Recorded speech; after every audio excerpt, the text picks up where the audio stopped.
Futuros servidores em todo o Brasil, vamos dar continuidade aqui nos estudos, na verdade, sobre a Lei 9394/96, que é a LDB. Vamos aqui a partir do artigo 26, mas não deixe de assistir os demais artigos que nós trabalhamos nos vídeos anteriores aqui no canal do YouTube Valnei Oliveira.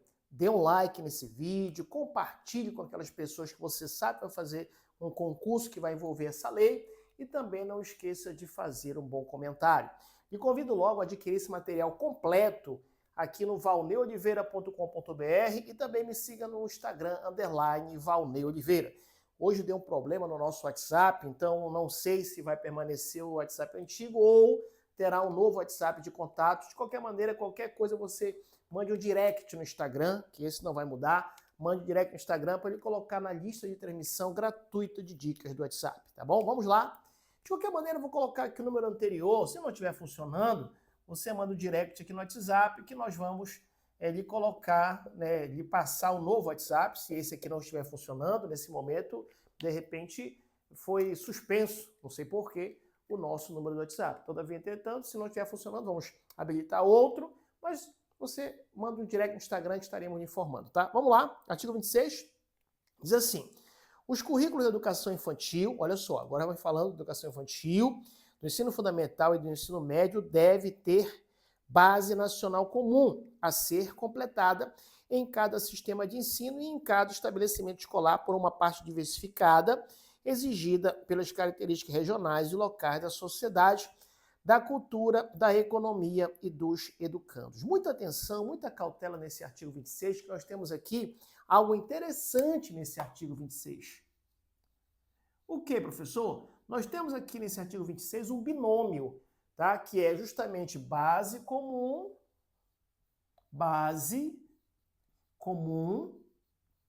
tá? Mas justamente aí a parte diversificada. Parte diversificada, tá? Muita atenção, muita cautela para esse artigo 26. Então aqui a escola não pode ensinar qualquer coisa, tá? Mas também a escola não deve ignorar onde está inserida. E aí fala nesse artigo 26 que tem que ter a base nacional comum, a BNCC, né? A BNCC, Base Nacional Comum, tá? E garante que um aluno, por exemplo, na cidade de Belém, estude os mesmos conceitos fundamentais de matemática que um aluno, por exemplo, em Porto Alegre, tá? Mas lembrando que nessa base nacional comum tem a ideia também da parte diversificada. E o que é a parte diversificada? É o tempero local. Cada escola vai adaptar o currículo à sua realidade. Então, por exemplo, imagina uma escola em Belém do Pará que utiliza a base comum para ensinar botânica, ciências, tá? Mas na parte diversificada utiliza a flora da floresta amazônica, né? E a importância do açaí para a economia local como objeto de estudo. Entenderam? Então, a ideia da base comum e também a ideia da parte diversificada. Tranquilos? Vamos lá. Bem, o parágrafo 1º desse artigo 26 diz que os conteúdos a que se refere a cabeça do artigo caput devem abranger, marque essa palavra aí, ó, obrigatoriamente o estudo da língua portuguesa e da matemática, o conhecimento do mundo físico e natural e da realidade social e política, especialmente do Brasil. Então, olha só, o que traz esse artigo 26, parágrafo 1º? Ele traz o conteúdo programático. O legislador, ele não deixou a escolha de certas áreas ao acaso. O legislador, ele determinou 4 pilares. Olha só, o legislador determinou 4 pilares que devem atravessar toda a educação básica. Leia-se infantil, fundamental e médio, tá? Então, justamente aí nesse parágrafo 1º, nós vamos ter esses 4 pilares. Quais são esses 4 pilares? Temos aí o quê? A língua portuguesa e matemática. Língua portuguesa e matemática.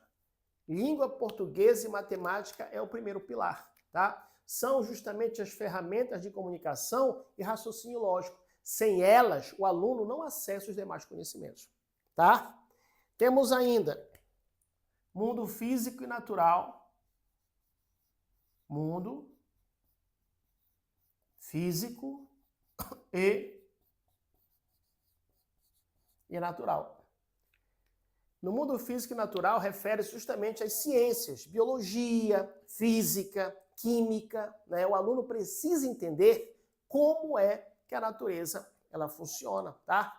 Temos ainda a realidade social e política. Temos ainda a realidade social e política.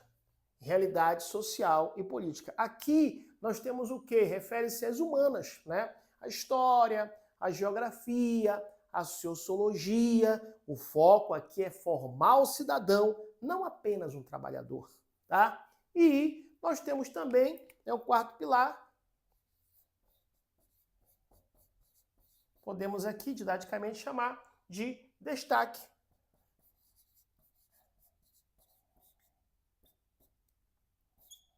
Brasil. Como assim, professor? Destaque Brasil. Nesse caso aqui, a LDB ela exige que, embora estudemos o mundo, o foco especial seja a nossa realidade nacional, tá?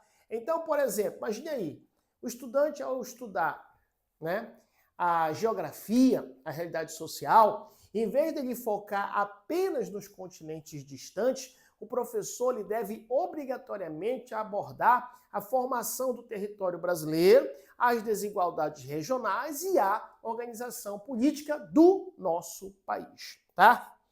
Vamos lá. O parágrafo 2º ainda do artigo 26 diz que o ensino da arte, especialmente em suas expressões regionais, constituirá componente curricular obrigatório da educação básica. O que é isso, professor? Na verdade, esse parágrafo é um dos mais importantes para valorizar a identidade cultural dos alunos.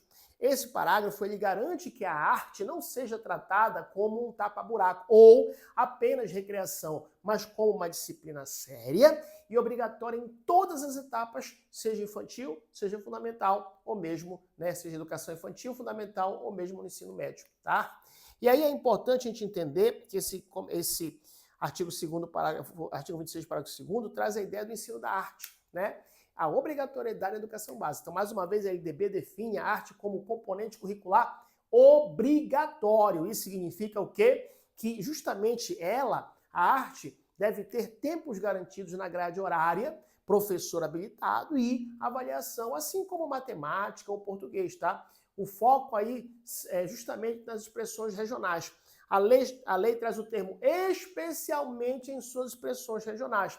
Isso orienta o quê? Que o ensino não deve se limitar apenas ao padrão europeu, entre aspas, o clássico, né? Mas deve dar voz ao que é produzido no quintal do aluno. Exemplo prático, imagine aí no contexto aqui do Pará, tá? Em vez de um aluno em Belém estudar, por exemplo, apenas o Renascimento italiano, o currículo dele obrigatoriamente deve incluir o carimbó, a cerâmica marajoara e o grafismo indígena da região, o grafismo indígena da região, tá? O ensino da arte serve para quê? Serve para que o aluno se reconheça na cultura do seu estado, tá certo? Muito bem.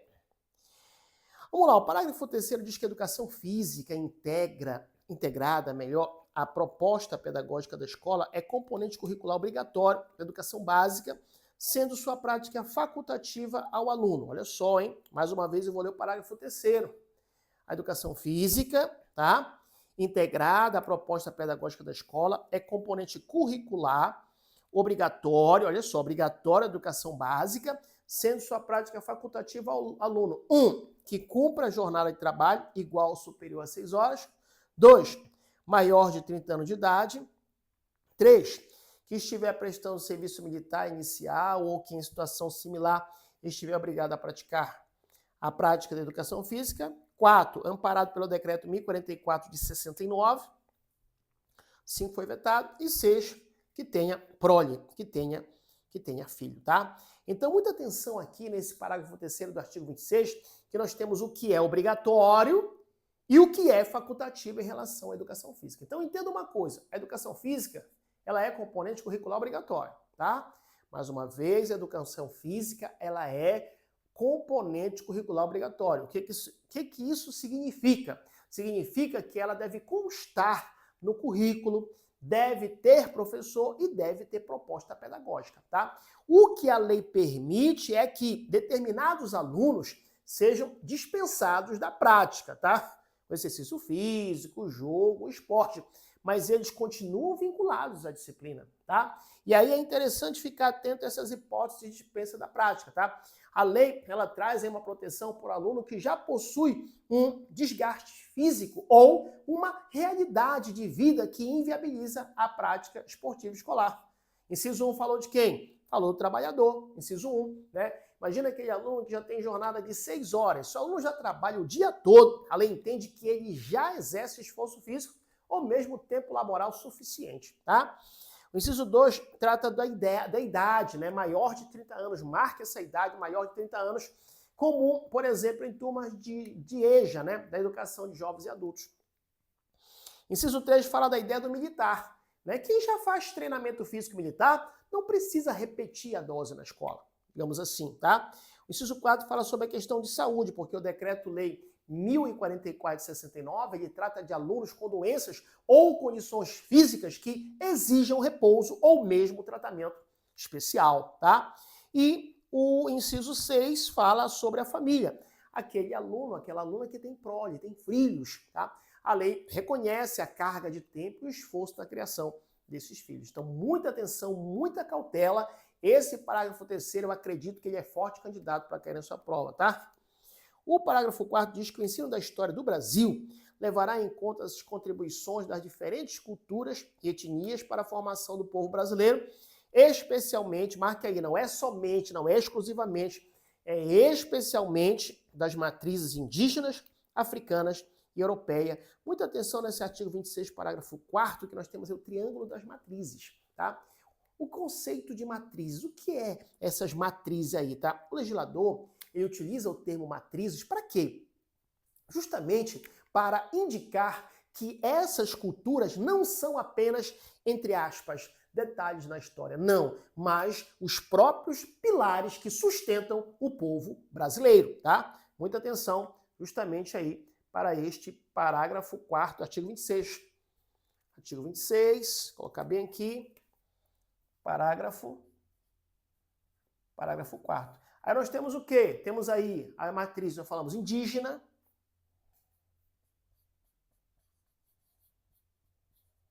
tá? Que justamente essa matriz indígena aí representa os povos originários, seus saberes, suas línguas e resistências, tá? Temos ainda africana, tá? E aí justamente na africana nós temos a contribuição tecnológica, a religiosa, cultural e o papel central na economia e na luta por liberdade. E temos ainda a europeia. Temos ainda, né, a europeia, justamente aí os processos de colonização, migração e influências institucionais, tá bom? Então é interessante nós entendermos aí o ensino além do descobrimento. Esse parágrafo ele obriga que a escola ela trate a história dessas etnias de forma contínua e não apenas em datas comemorativas, como por exemplo 19 de abril ou 13 de maio. A história deve mostrar a contribuição ativa em todas as fases de construção do país, tá? Vamos aqui verificar um exemplo prático para a gente entender. Então, por exemplo, ao falar sobre o ciclo do ouro, o professor ele não deve focar apenas na administração da coroa, na matriz europeia, mas também destacar o conhecimento de mineração e metalurgia que os escravizados africanos trouxeram da África, que foi o que permitiu o sucesso da atividade no Brasil, a matriz africana. Certo? Tranquilos? Você ainda não deu like nesse vídeo? Eu não acredito.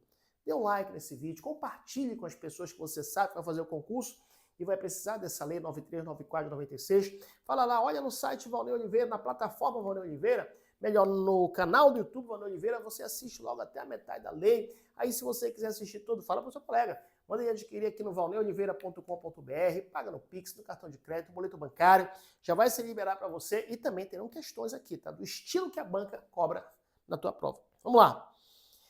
Parágrafo 5º. No currículo do ensino fundamental, tá? A partir do 6º ano, opa, marque aí, isso aqui é muito importante, no currículo do ensino fundamental, a partir do 6º ano será ofertada a língua inglesa, tá? Vamos aqui falar no parágrafo 5º a hegemonia do inglês, tá? O marco temporal, fique atento, tá? A obrigatoriedade começa nos anos finais do ensino fundamental. Isso não impede que uma escola ofereça inglês desde o jardim de infância ou no primeiro ano dos anos iniciais. Não impede, tá? Mas, a partir do 6º ano, o sistema de ensino é obrigatório a garantir essa oferta, tá? Aí nós temos aí a escolha da língua, né? A redação atual da Lei 13.415 de 2017 removeu a flexibilidade de escolha. O inglês foi escolhido por ser considerado a língua franca global, né? Essencial para a ciência, para a tecnologia e o mercado de trabalho internacional. Aí a pergunta que não quer calar, e as outras línguas? Elas podem ser oferecidas em caráter optativo, preferencialmente o espanhol, mas somente após a garantia da oferta do inglês, tá certo? Então, olha só, vamos aqui por exemplo prático, você entender. Imagina uma escola pública no interior de determinado estado e ela deseja, essa escola pública, oferecer apenas o francês, devido à projeção de cooperação regional. Segundo a LDB, ela não pode substituir o inglês, tá? Ela deve obrigatoriamente ofertar o inglês no 6º ano e, se tiver recursos e professores, pode oferecer o francês como uma segunda opção no contraturno, né, no caso, ou como disciplina optativa. Fechou? Muito bem, vamos lá. Parágrafo 6º. O parágrafo 6º diz que as artes visuais, a dança, a música e o teatro são as linguagens que constituirão o componente curricular de que trata o parágrafo 2º desse artigo. Então, aqui nós temos as 4 linguagens da arte. As quatro linguagens da arte. Nós temos aqui o fim do polivalente. Até 2016, a LDB ela era genérica, tá? Só que com a lei 13.278 de 2016, o legislador ele deixou claro que o comprovante curricular, arte, é composto por 4 linguagens, tá? Vamos aqui pontuar isso aqui. O composto curricular arte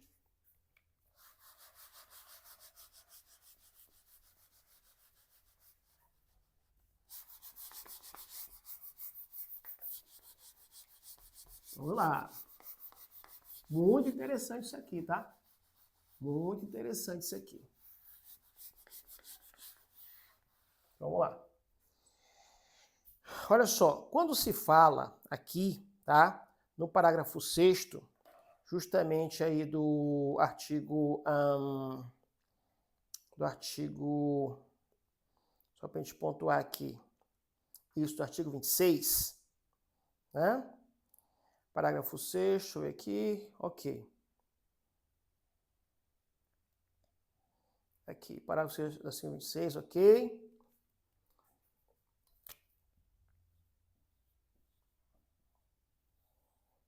Ele traz, esse parágrafo 6º, as 4 linguagens da arte, tá? As linguagens obrigatórias. Como assim, professor?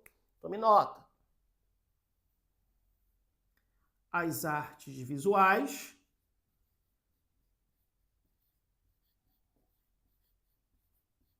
tá? Temos mais o quê? Temos a dança.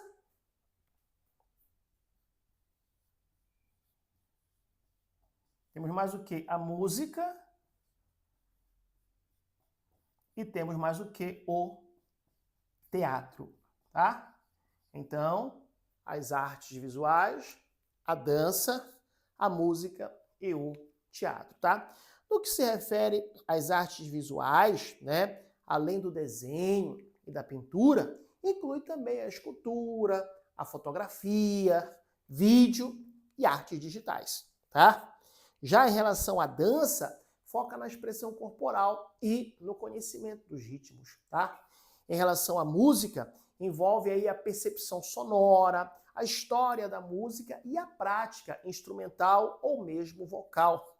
E em relação ao teatro, trabalha o quê? A dramatização, a desenvoltura e a leitura de mundo através da encenação, tá?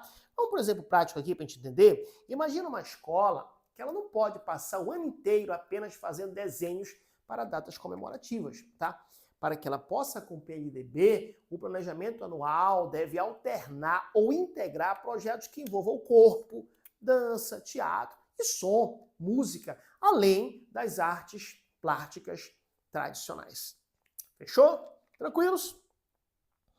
Vamos lá, o parágrafo 7º diz, muito importante esse parágrafo 7º, que foi dado pela redação da Lei 14.945 de 2024. Diz assim, a integralização curricular poderá incluir, a critério do sistema de ensino, projetos e pesquisas envolvendo temas transversais que componham os currículos de que trata o caput desse artigo. Esse parágrafo é uma das atualizações mais recentes da LDB, como eu falei para vocês, em 2024. Justamente ele reforça o quê? Ele reforça a ideia de que o currículo não deve ser engessado apenas em, entre aspas, caixinhas, disciplinas isoladas, mas sim integrado por meio de grandes temas que conectam o conhecimento à vida real, tá? Muita atenção. E aí, mais uma vez, esse artigo 26, parágrafo 7º, fala da integralização curricular. O que significa integralizar? Integralizar significa o quê? Tornar inteiro. Na prática escolar, é o esforço de unir os conteúdos da base comum com a realidade do aluno. E a novidade da Lei 14.945 de 2024 é dar segurança jurídica para que as escolas usem projetos e também usem pesquisas como parte da carga horária oficial. E aí nós vimos que traz a ideia dos temas transversais. Esses temas transversais, na verdade, é a ponte com a realidade. Os temas transversais não são só matérias novas, mas são assuntos, no caso, urgentes, que devem, entre aspas, atravessar todas as disciplinas, tá? Vamos, por exemplo, prático. Imagine um projeto de pesquisa em Belém do Pará, como teve há pouco tempo a COP30, tá? Aí vamos lá. Em geografia, estuda-se o quê? O clima. Em matemática, estuda-se o quê? Calcula-se as emissões de carbono. Em português, estuda o quê? Produz um manifesto ambiental. Isso é a integralização, ou seja, via de temas transversais permitidas por esse parágrafo 7º do artigo 26 da LDB, tá?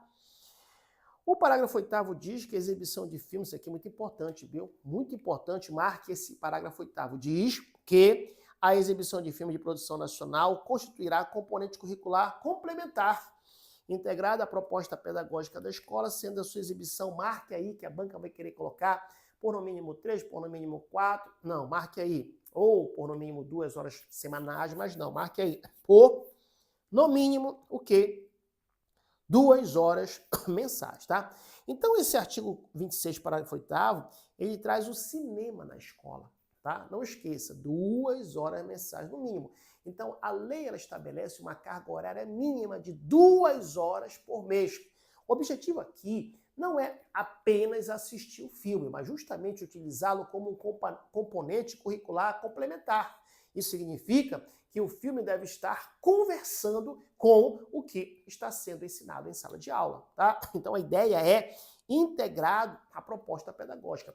Este é o ponto que, no caso, na minha opinião, as bancas mais vão cobrar. Tá? A exibição não pode ser isolada. Se a escola exibe o filme, deve haver uma atividade pedagógica antes ou depois, um debate, uma redação, uma análise histórica. Tá? Então imagina aí um exemplo prático, por exemplo, né? Aqui no Pará, por exemplo, para cumprir a cota, uma escola em Belém pode exibir o documentário O Brega Paraense ou o filme Pureza. Tá? Aí em sociologia discute-se a cultura regional ou o trabalho escravo contemporâneo. E em artes analisa-se, no caso, aí a fotografia e a trilha sonora da obra.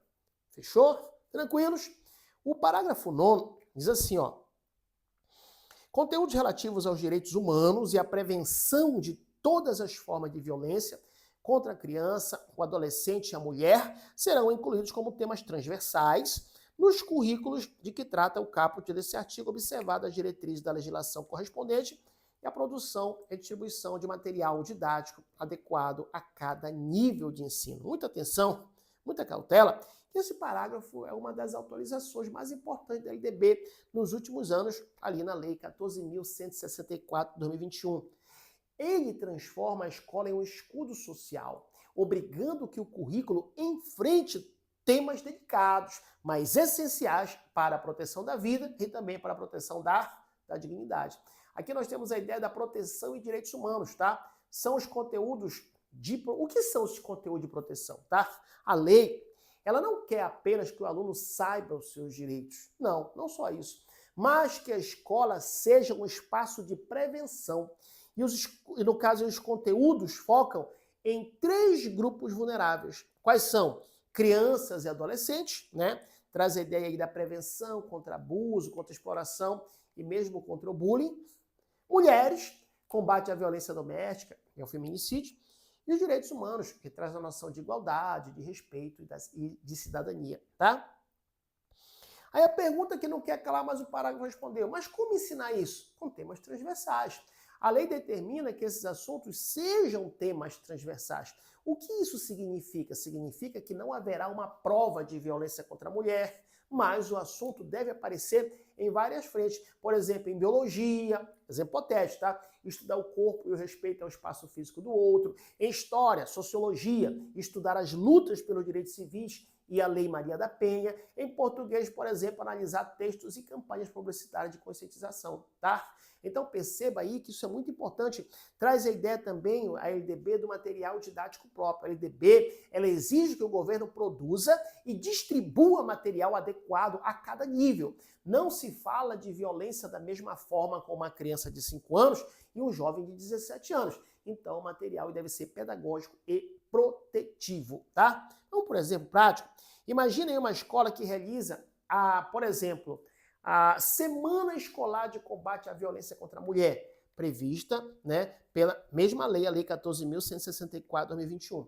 Durante essa semana, os professores de todas as áreas utilizam exemplos, tá, e dados sobre o tema em suas aulas normais, integrando o assunto ao cotidiano escolar. Fechou? Muito bem. O parágrafo 9A diz que educação alimentar e nutricional será incluída entre os temas transversais de que trata o caput. Muito interessante esse parágrafo 9, por quê? Porque ele traz a ideia do quê? Da educação alimentar e nutricional.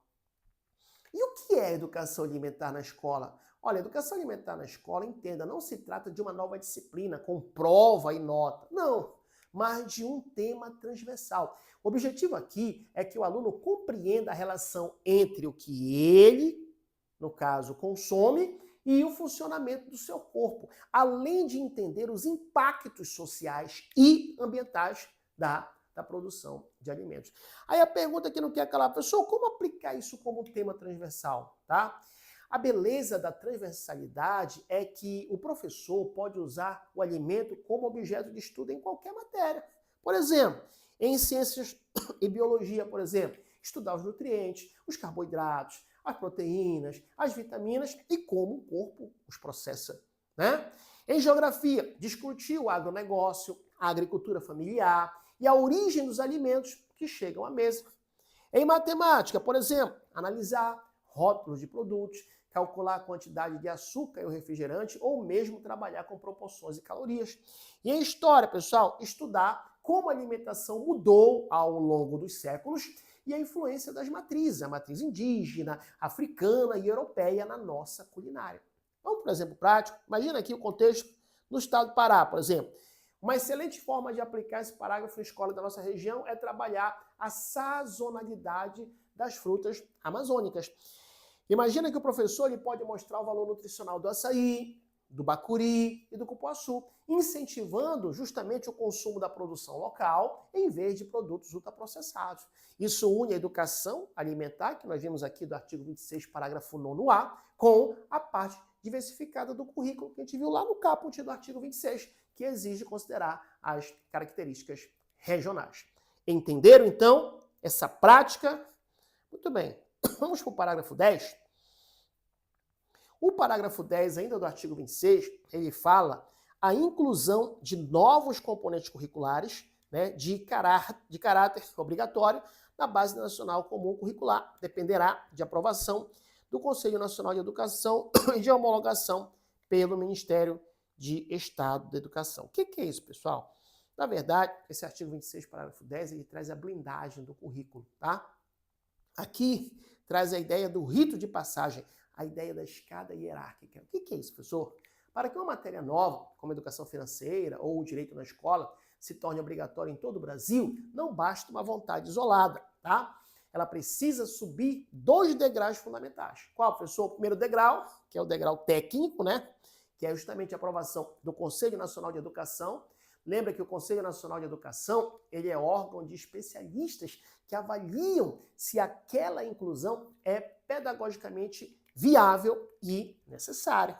E o segundo degrau é o quê? O político administrativo, ou seja, a homologação pelo Ministério da Educação. É a assinatura final que justamente transforma a decisão técnica em uma norma obrigatória. E a pergunta não quer calar, por que isso existe? O objetivo aí, pessoal, é evitar a inflação curricular, né? Se cada ideia nova virasse uma disciplina obrigatória, a carga horária dos alunos seria infinita e o currículo perderia o foco.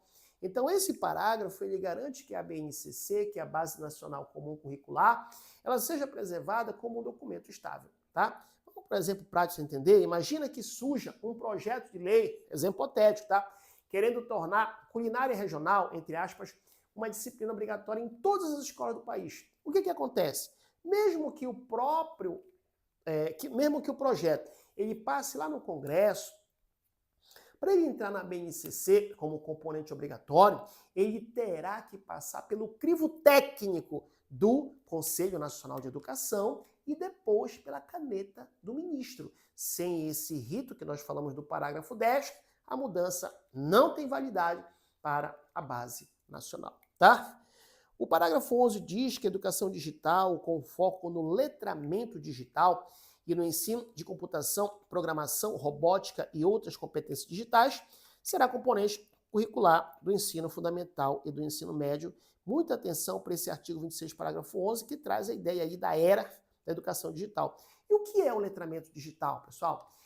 Olha só, diferente de apenas saber usar um celular, o letramento digital ele envolve a capacidade de ler, a capacidade de escrever e de interagir criticamente no mundo virtual, tá? Na verdade, esse letramento digital é entender como a informação ela é produzida e como se proteger no ambiente digital, tá? Temos a ideia da computação, da programação e da robótica, né?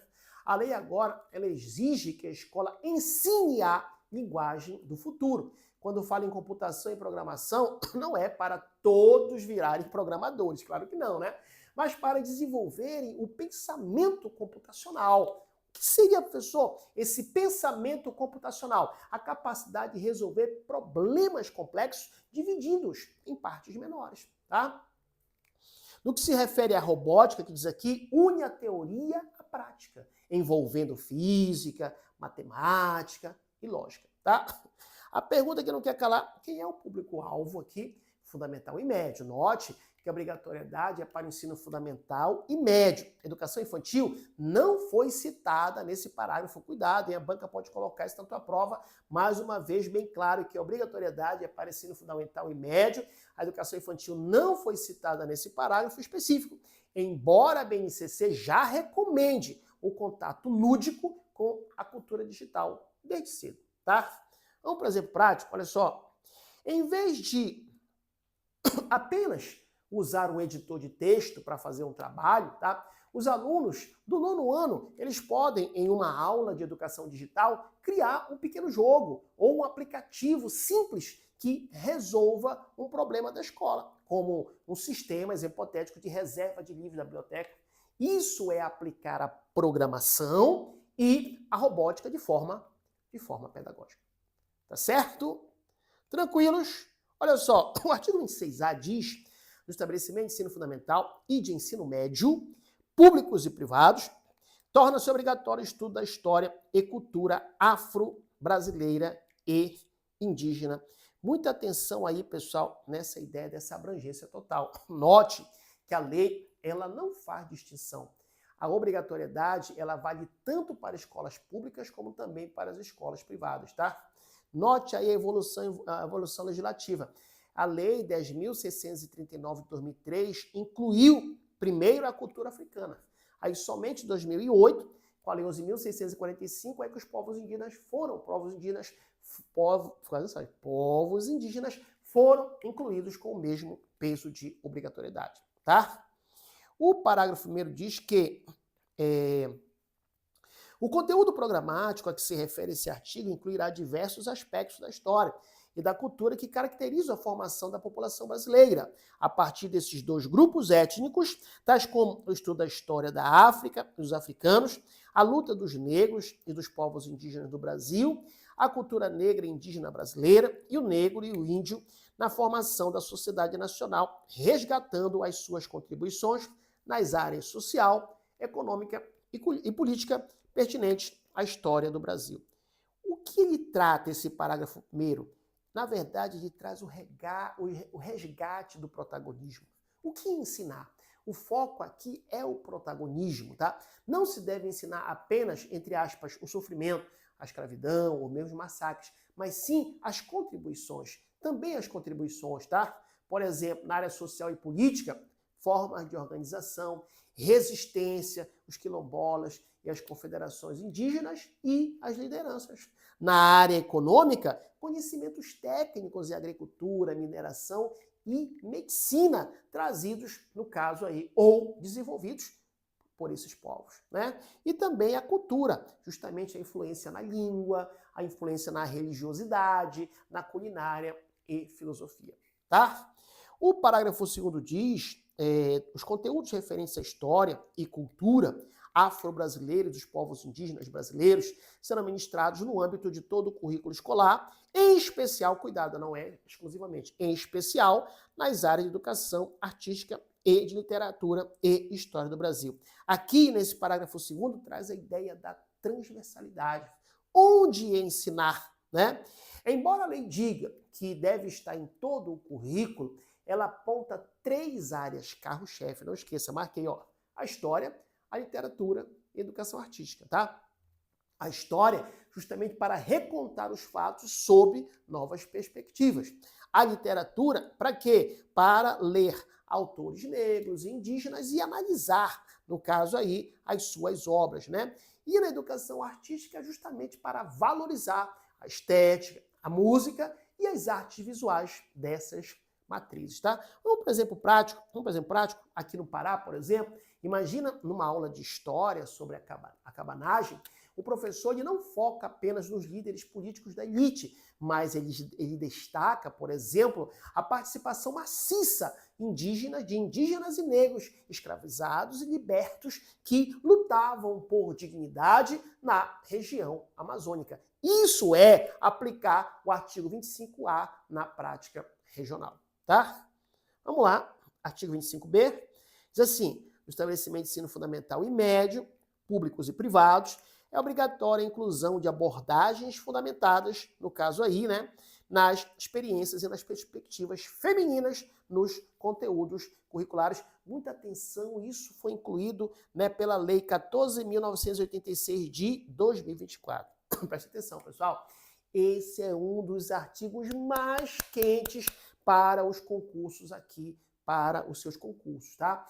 Por quê, professor? Porque ele foi incluído na LDB justamente pela Lei 14.986 em setembro de 2024 e representa um marco na luta contra a invisibilidade histórica das mulheres nos currículos escolares, tá? Então aqui, justamente esse artigo aqui, né, na verdade, esse artigo 26B, ele vai trazer a ideia do quê, professor? Ele vai trazer a ideia aqui, né, dentro desse contexto, né, aqui no artigo 26B, ele vai trazer justamente a ideia do quê? Ele estabelece que o ensino ele não pode ser mais focado apenas em uma visão masculinizada da história e da ciência. A palavra-chave aqui é obrigatoriedade. E aí, quando se dá a ideia da abrangência, vale tanto para o ensino fundamental quanto para o ensino médio, né? A rede, lembra, aplica-se tanto à escola pública quanto também às escolas privadas, tá?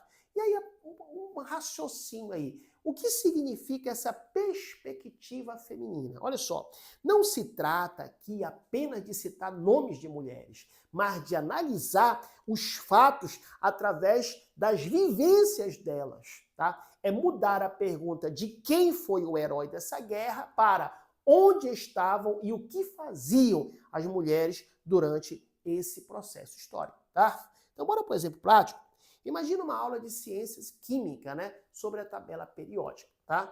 Abordagem tradicional, focar apenas nos cientistas homens que organizaram os elementos.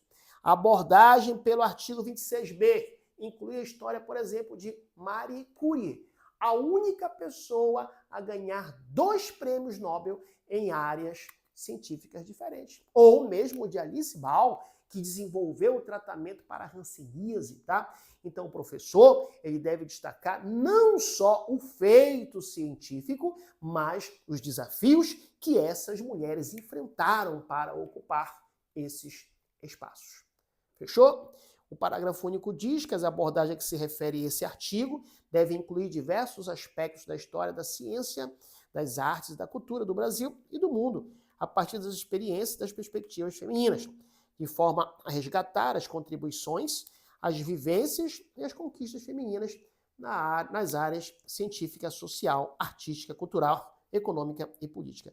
Então aqui traz a ideia do resgate das conquistas femininas.